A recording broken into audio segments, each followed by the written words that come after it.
And then there's this latest announcement, the FBI adding this alleged COVID fraudster accused of, wait for it, taking $5 million from kids' meals programs to the Most Wanted List. The FBI is now offering a $150,000 reward for info leading to the arrest and conviction of a fraud suspect who's now been on the run for 4 years. Good afternoon, beautiful people, and happy Tuesday. It has been a busy past week. I was out in Kirkland, Washington, just outside of Seattle for the Junior Olympics Regional Championships for track. So my son PR'd twice, and now he is off to nationals and all of his events. I just love track and field. I love seeing all the kids compete, the passion, the drive, the discipline. It just fills me up. But anyways, I have missed you guys all so much, and I'm so glad to be back. There has been a lot in the news recently, but today we are going to give you an update on one of the largest COVID-era fraud scandals in American history, just in case you missed it. The FBI is sending a very clear message to all fraudsters, and right now, federal investigators need your help or the Somalians community's help to find an individual accused of helping steal more than $5 million from a taxpayer-funded program that was meant to feed hungry children. But instead of feeding those kids during the pandemic, prosecutors said that fake invoices were submitted, millions of taxpayer dollars had disappeared, and now authorities believe that that suspect may be living overseas. This case continues to grow years later, and the FBI says that this investigation is far from over. So welcome to Nellie Miranda.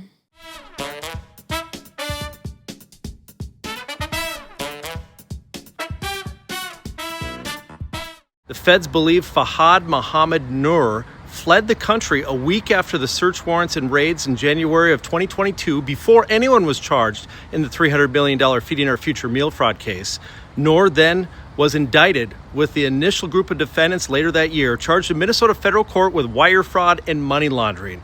He's accused of running a phony food supply company called The Produce, which received more than $9.9 million from fraudulent meal sites. He also received $1.3 million in meal program funds directly. The indictment says Nur fled the U.S. in January 2022. As always, please make sure you like, share, and subscribe to support the channel. So yes, according to the FBI, Fahad Mohamed Nur has officially been added to the Bureau's Most Wanted Fraudsters List.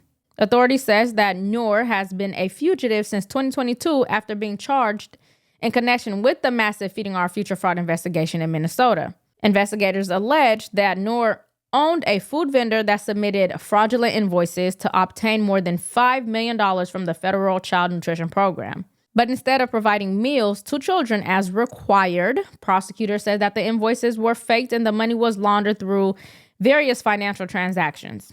Think vacation, think luxury houses and vacation properties. The FBI now believes Nur has ties to Somalia and may currently be living there.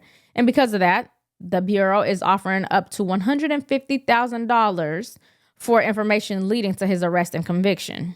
This is the FBI saying that this particular man, Fahad Mohamed Nur, has been on the run now since 2022 after allegedly laundering millions in taxpayer dollars meant to feed children, Jerry.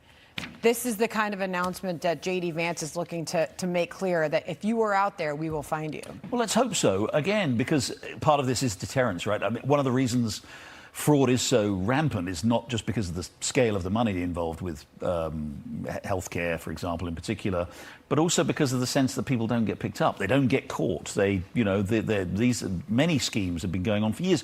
We at the Wall Street Journal have reported over many years over massive Medicare fraud schemes operated by thousands and thousands of people, which went for years and years and years without detection, and then even when detected, without really proper supervision and prosecution. So it's important to get these people, as I say, not just to bring them to justice, but to send a rare signal to people who will commit these kind of frauds, who want to commit it, that you're not going to get away with it. Now, if you've been following this case, the Feeding Our Future scandal, then you know that it just keeps growing. The Feeding Our Future investigation centers around a nonprofit organization that participated in a federally funded child nutrition program during the COVID-19 pandemic.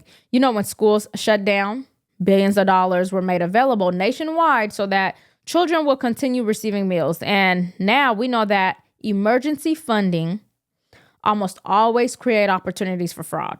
This fraud, though, in particular, has been labeled one of the largest pandemic fraud schemes in U.S. history. And you wouldn't guess who helped the Mills Act get going. None other than Ilhan Omar. So people with common sense are asking, how did she not know about this? Or what did she know? And if she'll ever face any accountability for the massive fraud perpetuated by people in her community. We look at the case of Minnesota and what we learned there, and then a bigger question becomes what sort of leaders and those who are in power knew this was going on and turned a blind eye. That becomes a bigger and bigger story. So that's important, really. So especially the kind of the nexus in Minnesota between a particular community that was doing a lot of this fraud. We know an ethnic minority community, and the ruling Democratic Party made it particularly problematic because the Democrats firstly depended on this community for quite a lot of their fundraising and quite a lot of their support, but also because they're an ethnic minority. You know, this was, you know, in the sort of in these heady days of DEI and Black Lives Matter and everything else, you weren't really supposed to accuse people of committing fraud if their skin color was the wrong one. So they were reluctant to do that for both their own interests, selfish political interests, but also out of fear that they would be denounced as racist. So it is important that we tackle all this fraud, and also that those governments, those local authorities that are responsible, actually don't get tied up with it in the way that they have been. Yeah. We all know how the massive Feeding Our Future fraud went. What's different this time is how aggressively the FBI is pursuing these fugitives, because earlier this year, the Bureau launched its new Most Wanted Fraudsters List, specifically targeting people accused of stealing enormous amounts of taxpayer dollars. But unlike the famous 10 Most Wanted list that often focus on violent criminals, this list shines a spotlight on major financial crimes involving public funds. The FBI says that 2 fugitives have already been arrested after appearing on the list, including one suspect connected to the Feeding Our Future investigation. So that appears to be why officials are now publicizing Nur's case as well. Whether you are a Republican, Democrat, or independent, most Americans probably agree on one thing. Money intended to feed hungry children should actually feed hungry children. These weren't optional government grants. These were emergency taxpayer dollars approved during one of the most difficult periods in recent American history, when families were struggling, businesses were closing down, schools were shut down, and many people genuinely needed that help. So over the past year, federal agencies have announced investigations involving COVID relief funds, healthcare fraud, unemployment fraud, PPP loans.